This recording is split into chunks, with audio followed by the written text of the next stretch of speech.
தயவு செய்து பஞ்சாயத்து போர்ட்லேருந்து எங்களுக்கு ஒரு ஹெல்ப் பண்ணுங்க. தண்ணி வடிது வீட்டுக்குள்ளே தண்ணி வந்துருச்சு.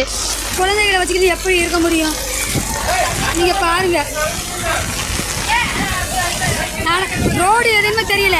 ஒரு ரோடு எதுவுமே தெரியல. ஃபுல்லும் தண்ணி. ரோடு எதுவுமே தெரியல. பாருங்க.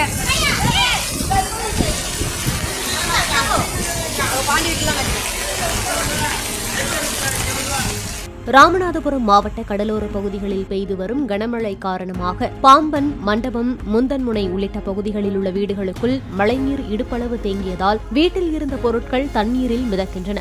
மேலும் மண்டபம் அரசு ஆரம்ப சுகாதார நிலையத்தை சுற்றி தேங்கிய மழைநீரால் நோயாளிகள் மருத்துவமனைக்குள் வர முடியாமலும் ஆம்புலன்ஸ் உள்ளிட்ட வாகனங்கள் உள்ளே வர முடியாத சூழலும் நிலவுகிறது. மக்களுடைய இயல்பு நிலையே பாதிக்கப்படுது. இப்படி இருந்து எப்படி வீடு வரைக்கும் தண்ணி போகுது. ஃபுல்லாக 4 மணி ஃபுல்லாமே தண்ணி மிஞ்சி இருக்கு. இது கவர்மெண்ட் ஏதாவது ஒரு நடவடிக்கை எடுக்கணும். இல்லை இந்த மழை வெள்ளத்துக்கு என்றைக்குமே கவர்மெண்ட் ஏதாவது ஒரு நடவடிக்கை எடுக்கணும் தயவு செய்து. எங்களுடைய 4 மணி மக்களுடைய வாழ்வாதாரம் பாதிக்கப்படுது ரொம்ப.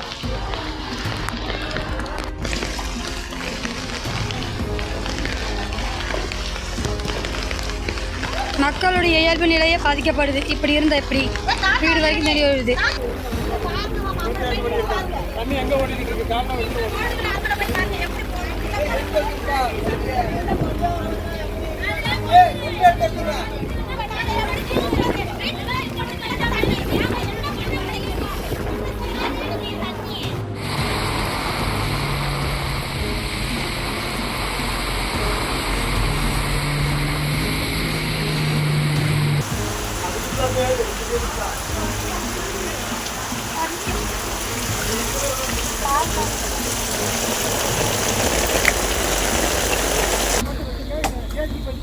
Thank you.